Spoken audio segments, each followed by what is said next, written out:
Hey, it's Ryan Reynolds here from Mint Mobile. Now, I was looking for fun ways to tell you that Mint's offer of unlimited premium wireless for $15 a month is back. So I thought it would be fun if we made $15 bills. But it turns out that's very illegal. So there goes my big idea for the commercial. Give it a try at mintmobile.com/switch. Upfront payment of $45 for 3 months, $90 for 6 months, or $180 for 12-month plan required. $15 per month equivalent. Taxes and fees extra. Initial plan term only. Greater than 50 gigabytes may slow when network is busy. See terms. You've met those top performers, whether it be in sports or sales, whatever it is. You see them in the zone. They're not distracted. They're not overwhelmed. But most people nowadays can't focus. They do get distracted. They do get overwhelmed. In fact, we all know attention spans are at an all-time low.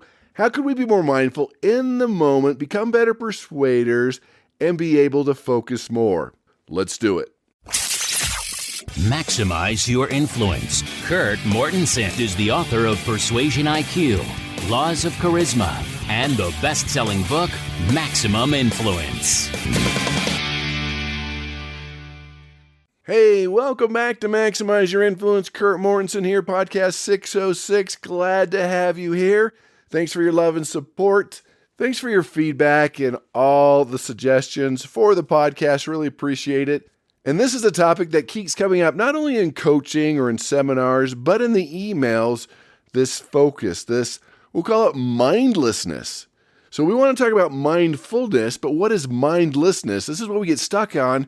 And this hurts your income, this hurts your persuasion, this hurts your sales, this hurts every aspect of your life. Because when you're mindless, you're operating on autopilot, going through the motions.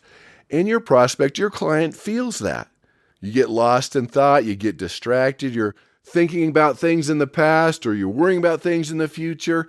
This autopilot mode can destroy the things you're able to accomplish, your time management, and people can sense it. You think you're getting away with it, but they can sense something's not up. You're not there in the moment. You're not focusing on them. See, mindlessness leads to scattered focus, missed opportunities, poor decisions, mistakes. Some even call it the default or zombie mode that most of us live in. So let's talk about mindfulness. It gives you clarity and control. So what is this mindfulness we keep hearing about? Well, mindfulness is a quality or state of being fully present and aware in the current moment. So it involves paying deliberate attention to your thoughts, feelings, body sensations, and surroundings as they happen. So you're doing it with yourself, but when you're fully mindful, you could help read other people. You could help adapt to other people. Now, this was popularized by Jon Kabat-Zinn. He describes it as the awareness that arises through paying attention on purpose in the present moment, non-judgmentally. It's just a different way of living and approaching life. So when you understand and practice this mindfulness, it's a game changer for you in life, in sales, negotiation, persuasion, whatever you do.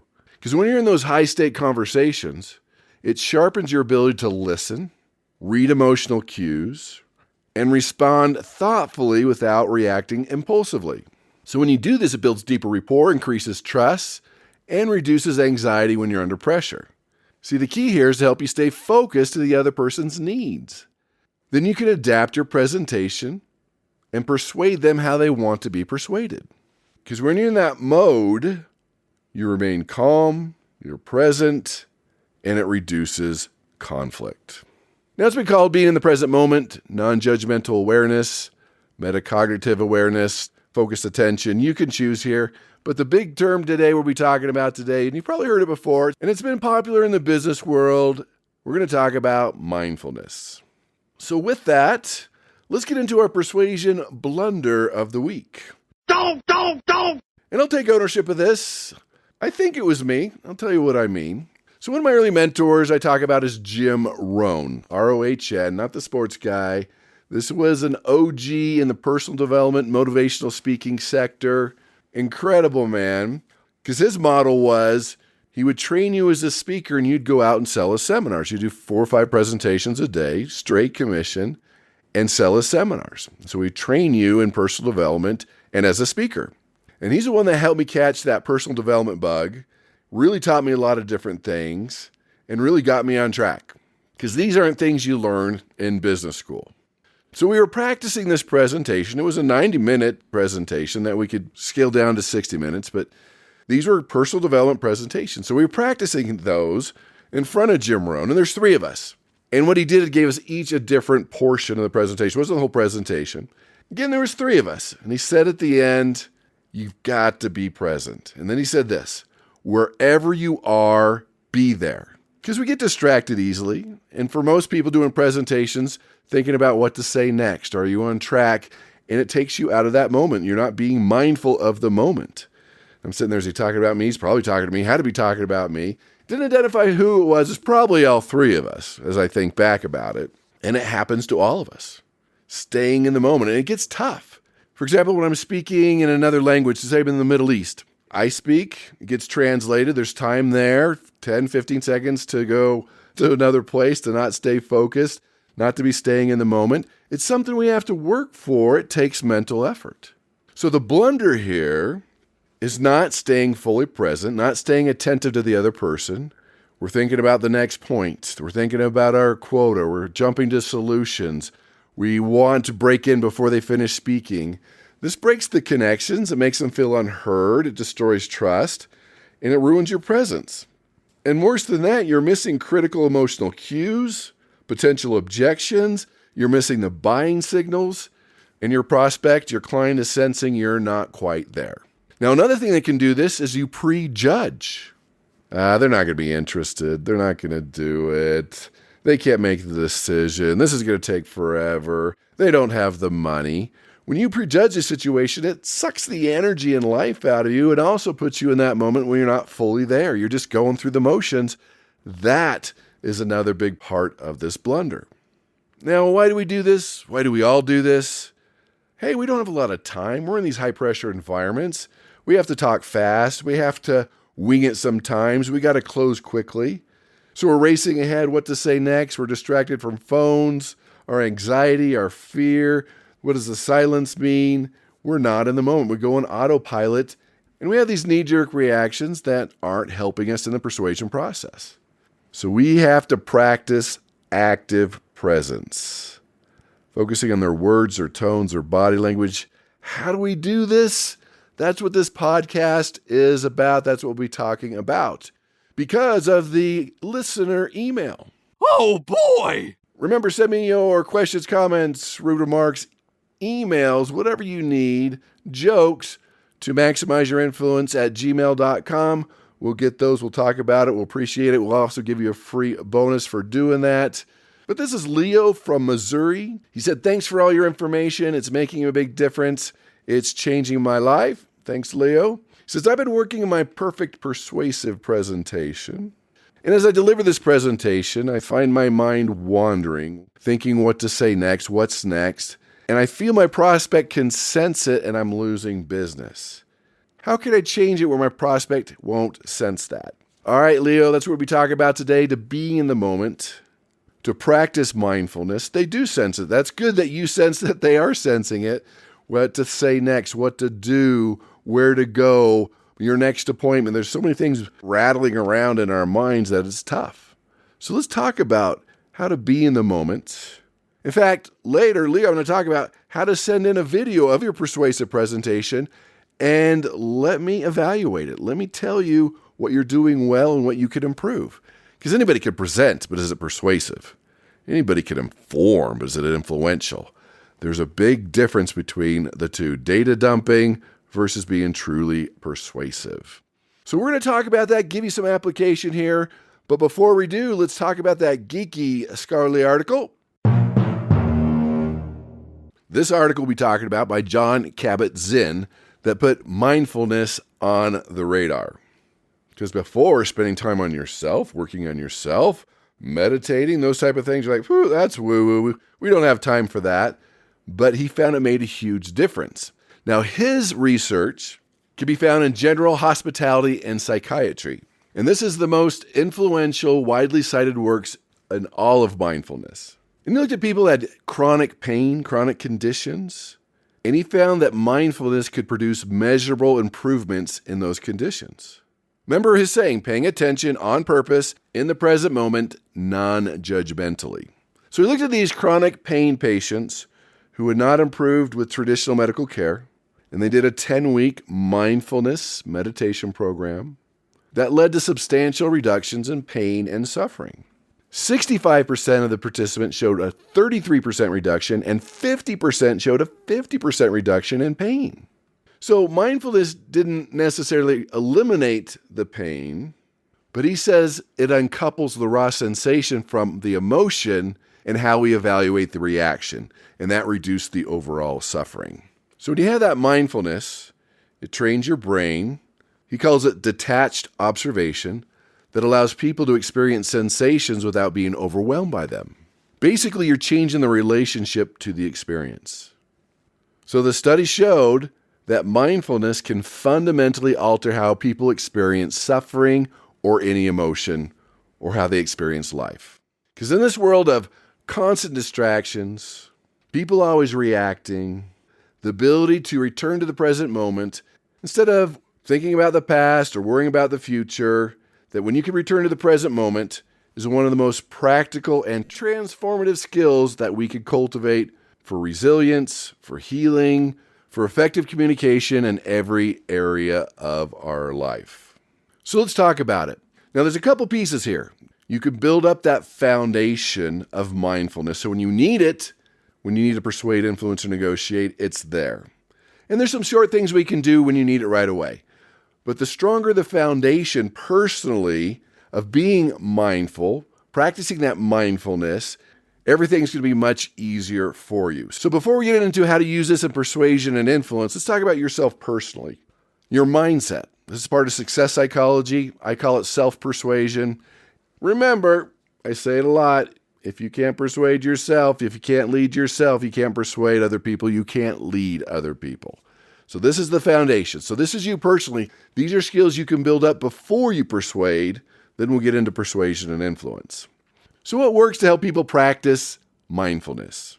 Breathing. Starting your day with 5 minutes of focused breathing, that sets a calm, intentional mindset. That boosts clarity and decision-making. So breathing, knowing when to breathe, starting out in the morning with that oxygen and knowing how to breathe. Before you go to bed at night, release the tension. Be aware of your body, what's tense. This improves your sleep and your next day mental sharpness. It increases your high performance. Mindful walking. If you can walk. Now the key here, getting out to nature if you can, getting some sunshine if you can, and ditching your cell phone if you can. Take time to be alone with your thoughts. You can go the whole day without being alone with your thoughts. Mindful walking is being alone with your thoughts. That clears the mental clutter. It increases creativity, helps you with problem solving, and it relaxes you. I know you want to be listening to something. I know it feels like you're wasting time, but you're sharpening the saw. This is helping you long term. Meditation comes up time and time again for mindfulness. 10 to 20 minutes a day to observe your thoughts, helping you with mental discipline, sharper focus, learning to meditate. I'm not going to go into meditation. You can look that up. But it's amazing to me, the successful people I meet, the successful people that I interview, how often they meditate. Well, I don't have time to meditate. Meditation gives you more time because it increases your focus and your persuasion.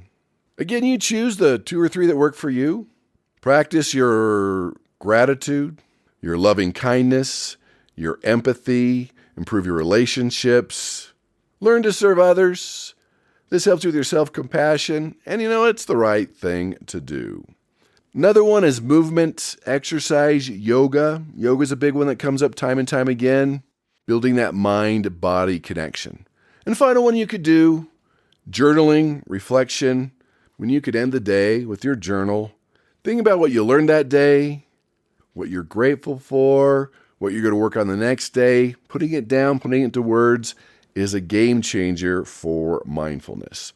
So that's you personally building that foundation. So the stronger that foundation, the higher you could build, the more success you're going to have. So those are things you can personally start doing to practice mindfulness. And I was guilty here too. I'll admit it. But I just don't have time for that. It gives you more time.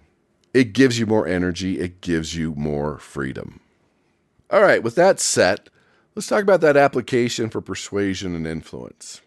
How can we use getting in the zone, being in the moment, and practicing mindfulness when you're negotiating or persuading or influencing, whatever you do. So the first one is the pre-interaction. Taking a little time before the meeting, before the interaction, before the phone call, before the online interaction, what can you do? Because a lot of times we just run to that interaction without getting in the zone. You can use affirmations. I'm going to be a great listener. I understand their needs. They're going to buy. I'm a persuasion machine. I'm going to get the yes, whatever works for you. Maybe it's affirmations. Or you can use visualization. Visualize them smiling, laughing, saying yes, visualizing success. That works for some people. Or just rehearse your presentation. Rehearsal.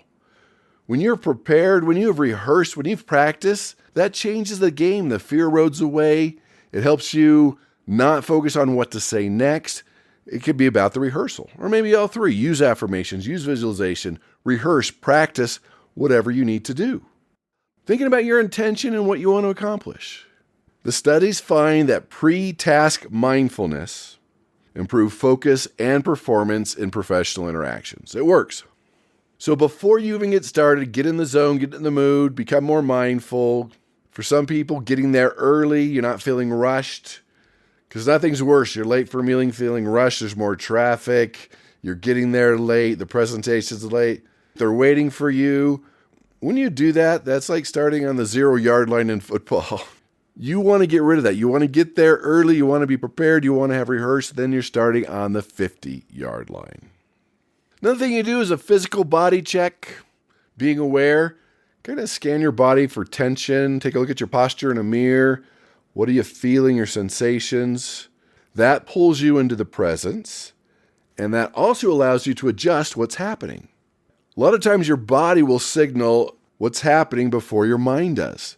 So if you can catch it early, that can prevent impulsive comments, defensive reactions, and get you back into the zone. So if you're feeling an emotion, adjust for it. If you're feeling tension, relax that area. That could be helpful in getting into mindfulness. Then we talked about breathing, a breathing anchor. If you're feeling it, take 3 to 5 deep breaths. It's kind of a reset button for your brain, get you back in the zone. But it also lowers anxiety and sharpens your focus. I see it all the time as I train presenters and public speakers. As they start going, then the oxygen's not flowing, they're forgetting what to say. A pause, taking questions, couple deep breaths makes a big difference. So before you go, take 30, 60 seconds, take those deep breaths. Hopefully you're doing it at home too. But again, if there's a question or tension's rising or even a pause to take a deep breath, can get you from anxiety to confidence. Another one, practice that active listening. When you're fully concentrating, paying attention to their words, their tone, their body language, without thinking about what to say next, or prejudging them, not only do people feel heard, which builds rapport and trust, helps you uncover hidden needs or objections, this helps you stay in mindfulness. So remember, you're listening with your ears, your eyes, your heart, your mind. You've got the eye contact, you've got an open posture, and you're just showing them, I'm here, I'm fully engaged. Helps you become a better persuader, builds the trust, and opens the door to find those hidden needs and objections. Because again, remember, you're paying attention to their verbal and nonverbal cues. Are they shifting in their seats? Are there micro expressions with their posture showing? Facial expressions?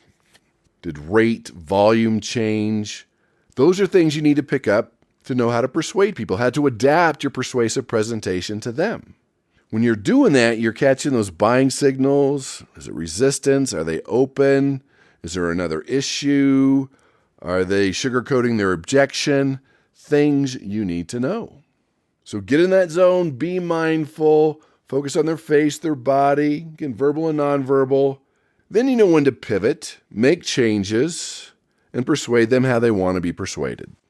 Another thing that's very important in persuasion and influence is mindful emotional intelligence. Now, this is for you and for them. Now, great emotional intelligence is twofold. You're recognizing your own emotion and dealing with it, but also with your prospect or client, you're noticing, is it frustration, is it excitement? Are they getting defensive? You're able to read your emotions and their emotions when you're in the right state. Because when you can't read those emotions, it destroys rapport and decreases confidence. So when you see an emotion rising in them, you can label it. I'm sensing some frustration here. And then back up and ask yourself, all right, why are they feeling this? What do they need right now? And adjust your presentation.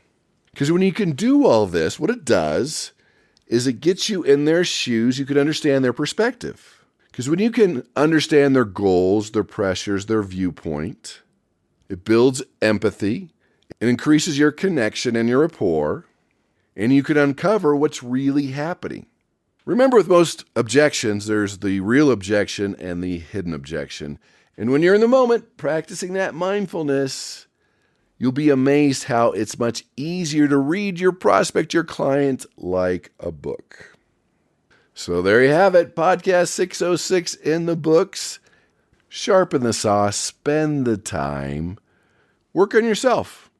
So appreciate you being here. Tell your family, friends, and enemies about the podcast. You can find us on Spotify, YouTube, iHeartRadio, and iTunes. Today's special, it's free. Let me go through your persuasive presentation. It can be an audio, video. I'll have a link. You can upload it. Let me know what you want to look for to make sure and give you some feedback on what you're doing well and what you can do better. You'll find that in the description and in the links below. I'll also put a link for the program, The Perfect Persuasive Presentation. It's at a deep discount right now. Those links will be there too. So take something you learned today, use it, apply it. Become a better person in your world of self-persuasion. Become more motivated, a better influencer, and go out and persuade with power.